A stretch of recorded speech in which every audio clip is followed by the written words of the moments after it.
Je cherche parmi eux un homme qui élève un mur, qui se tienne à la brèche devant moi en faveur du pays, afin que je ne détruise pas.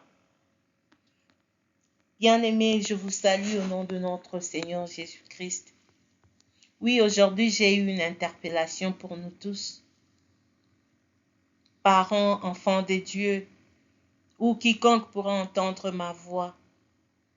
Dieu cherche des hommes et des femmes prêts à prendre la place de cette femme décrite dans la Bible au nom de Rachel, pour prier, pour intercéder en faveur de tous les enfants.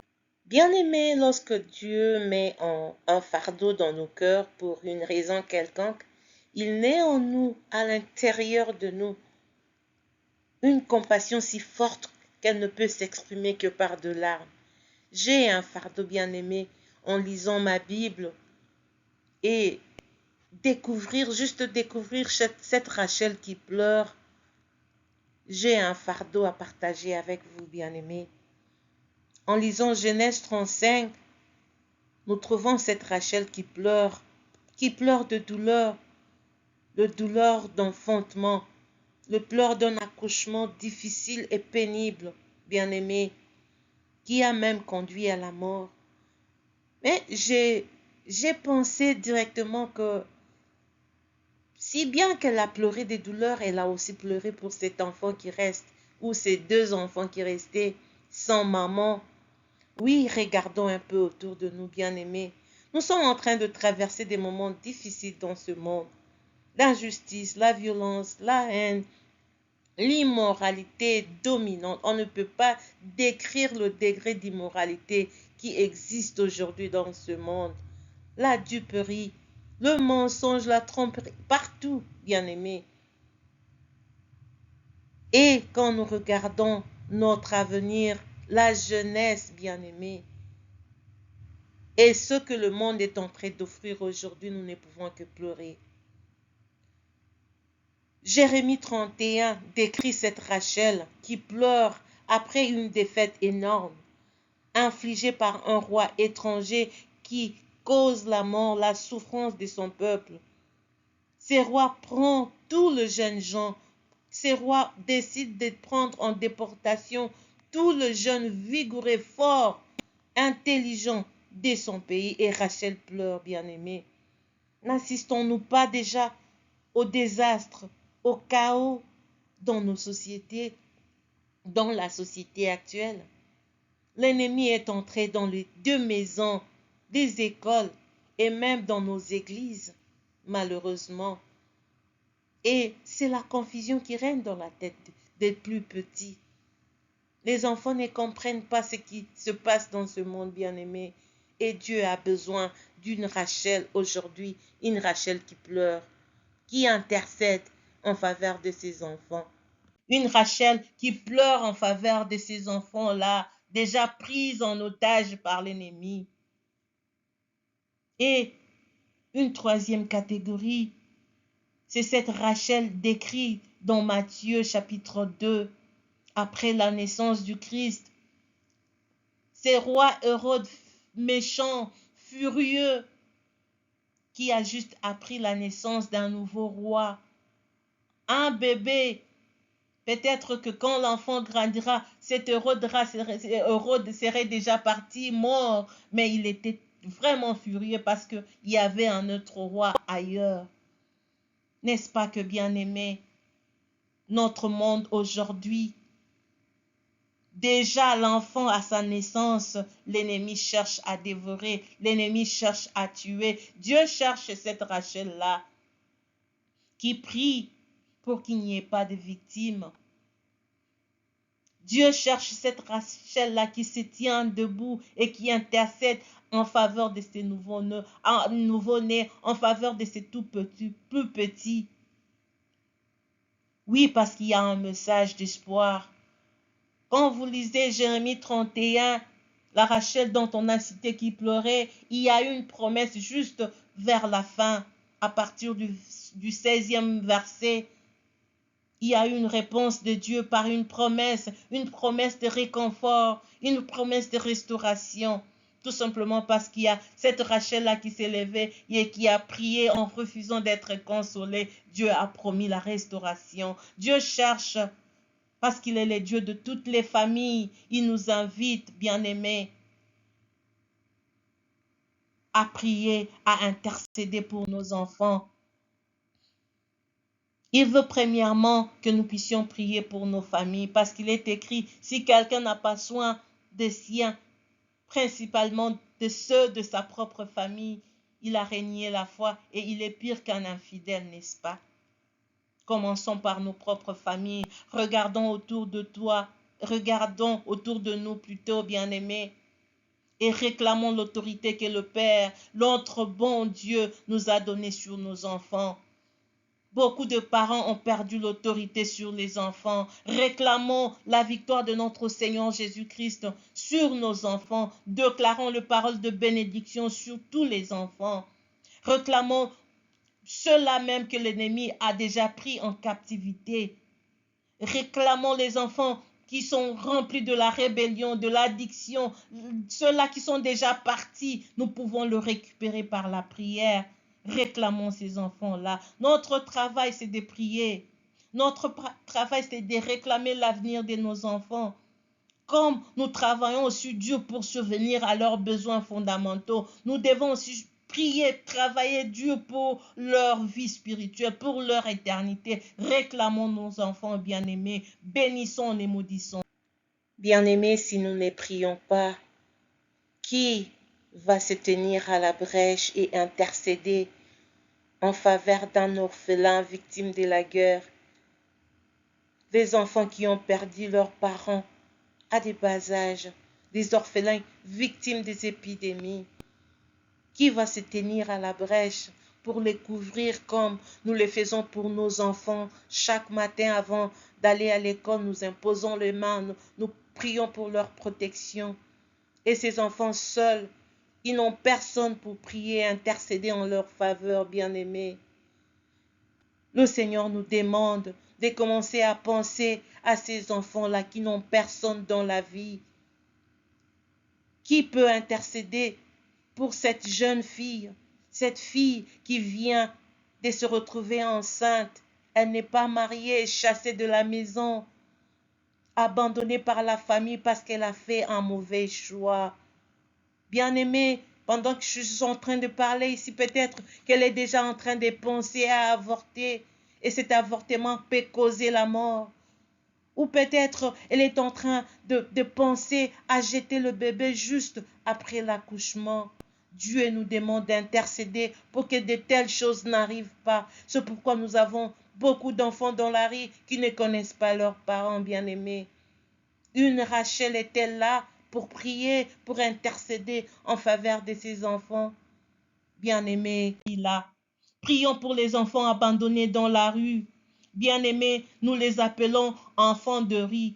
La rue ne peut pas engendrer, la rue ne peut pas enfanter, bien-aimés. Prions pour les enfants sans abri, ceux qui sont rejetés par les membres de leur propre famille, puisqu'ils sont accusés de la sorcellerie. Peut-être qu'ils ont perdu leurs parents et rejetés même par la société. Quand ils sont dans la rue, même la société ne le regarde pas. Nous ne voulons même pas les approcher parce que nous pensons, nous avons peur d'eux. Qui peut intercéder pour ces enfants-là? Dieu cherche quelqu'un, une Rachel qui prie et qui intercède pour ces enfants-là.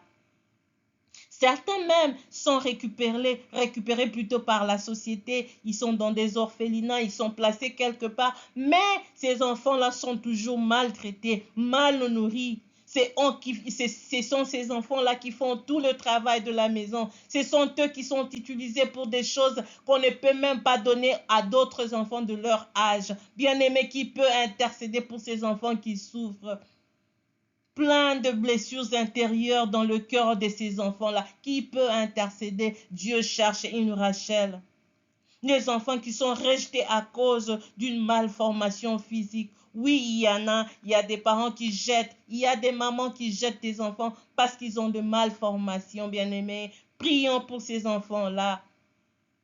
La Bible dit dans Matthieu, chapitre 25, verset 45, le roi leur répondra, ça c'est Jésus qui parle. Je vous le déclare, c'est la vérité. Toutes les fois que vous ne l'avez pas fait à l'un de ses plus petits, vous ne l'avez pas fait à moi non plus.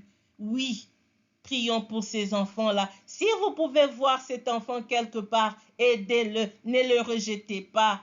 Ne passez pas, vous revenez de l'église en train de chanter et prier, briser les démons, chasser les démons. Vous trouvez quelqu'un dans la rue, un enfant de la rue, priez pour lui, donnez-lui quelque chose, parce que le Seigneur nous le demandera un jour, bien-aimés. Prions pour les enfants victimes de divorce, de violences domestiques. Les enfants sont en train de vivre, de voir les parents avec des mauvais comportements.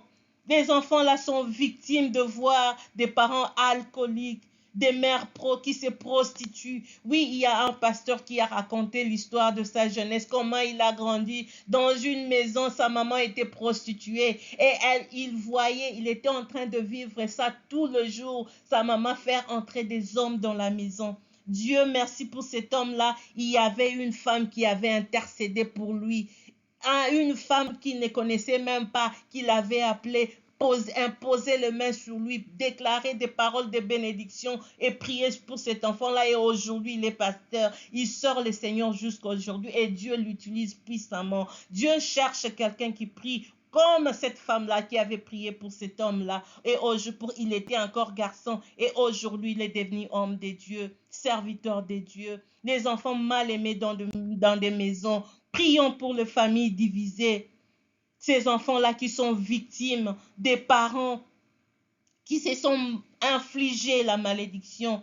La malédiction auto-infligée, c'est celle-là qui est déclenchée par une mauvaise action de parents, peut-être de grands-parents, des arrière-grands-parents qui trompaient, qui volaient, qui tuaient, qui ont versé le sang des innocents. Et le cri, le sang de ces victimes-là, aujourd'hui, crie et peut atteindre les enfants. Dieu demande que quelqu'un se lève et qu'il prie pour ces enfants-là, victimes de ces choses, pour qu'ils viennent au Seigneur, parce qu'il est écrit, il n'y a plus de condamnation pour ceux-là qui sont en Christ Jésus. Que ces enfants-là ne puissent pas mourir à cause de l'iniquité de ses parents ou de ses grands-parents bien-aimés. Dieu cherche une Rachel qui prie. Dieu cherche une Rachel qui se mette debout et qui pleure en faveur de ses enfants malades. Qu'est de maladies aujourd'hui dans ce monde bien-aimé? L'autisme, la paralysie, le cancer, l'asthme, le diabète, et que sais-je encore. On peut citer des noms et de noms et de noms. Ces enfants-là, incapables de bouger, incapables de parler. Les parents même qui sont en train de pleurer, ne sachant quoi faire, fatigués de voir ces enfants-là, ils ne savent même pas comment les aider. Bien-aimé, Dieu cherche. Je sais que les guérisons d'autrefois peuvent se faire aujourd'hui si seulement nous prions. N'est-ce pas que Jésus a dit, celui qui croit en moi fera les œuvres que je fais et il en fera de plus grands. Bien-aimé, prions pour des familles comme ça, ils sont fatigués. Ces enfants-là regardent peut-être les enfants de leur âge, les amis en train de sortir, aller danser, peut-être jouer à l'extérieur, mais eux ils ne peuvent pas jouer, ils ne peuvent pas bouger, ils ne peuvent pas aller à l'école et vivre comme tous les enfants vivent. Ils regardent sans avenir, bien-aimé. Quelqu'un peut se lever et prier pour que les choses changent, pour que la paix entre dans des familles, bien-aimés. Bien-aimés, voulez-vous que nos enfants, l'avenir de demain, soient des enfants responsables? Regardons un peu autour de nous. Il y en a qui sont déjà accros, exposés à tout, toxicomanes, dépendants des réseaux sociaux, incapables de se contrôler ou d'être contrôlés par leurs parents plutôt, ou même par la société. Accros aux écrans, aux jeux vidéo. Combien de temps ils passent devant des écrans ou des jeux vidéo, bien-aimés? Où est-ce que la technologie amène nos enfants? Nous voulons une Rachel, un homme qui se tient à la brèche et qui prie pour que Dieu sauve nos enfants bien-aimés. Bien-aimés, Un Rachel qui prie aussi pour les enfants victimes des brimades, harcèlement, intimidation des autres à cause de leur position sociale. Oui, il y a des enfants qui souffrent à l'école, qui ne savent même pas, qui n'ont pas envie d'aller à l'école, mais à cause de la méchanceté des parents, ils ne savent même pas à qui se confier, ils ne peuvent même pas parler. C'est pourquoi nous voyons certains enfants à un certain âge, ils ont envie de se suicider, ils deviennent rebelles, tout simplement parce qu'ils ont reçu des brimades à l'école, parce que quelqu'un a intimidé, quelqu'un a maltraité à l'école. Bien-aimés, prions pour ces enfants-là. Prions pour cette catégorie-là parce que la société a besoin, le monde de demain aura besoin de tous ces enfants et l'ennemi ne veut pas voir ces choses se passer. L'ennemi ne veut pas voir des bons enfants. Il veut continuer à détruire, bien-aimés. Mais Dieu cherche un homme et une femme, Rachel, qui pleure en faveur de ses enfants bien-aimés. Et notre Dieu étant bon, notre Dieu étant un Dieu plein d'amour, nous donnera ce que nous demandons bien. Pouvez-vous, bien-aimés, vous joindre à nous pour qu'ensemble nous puissions prier pour nos familles, intercéder pour les orphelins et pour le monde, ce monde où le bien est changé en mal et le mal en bien, non seulement pour que sa destruction menaçante soit ajournée, mais pour que la miséricorde de Dieu se manifeste envers tout le monde. Et nous voulons vraiment voir la grâce de Dieu dans ce monde. La Bible dit dans 1 Samuel 12, 22, l'Éternel n'abandonnera point son peuple. Oui, Dieu ne nous abandonnera pas parce qu'il nous aime tellement. Et aussi, loin de moi, aussi de pécher contre l'Éternel, de cesser de prier pour vous. D'autres versions disent, oh, si je ne prie pas pour vous. Ne pas prier, ne pas intercéder pour d'autres personnes, c'est pécher contre le Seigneur. Bien-aimés, écrivez-nous. Vous avez nos adresses e-mail, écrivez-nous. Et pour qu'ensemble nous puissions mettre la main dans la pâte et commencer ce ministère. Que le Seigneur vous bénisse abondamment. Merci.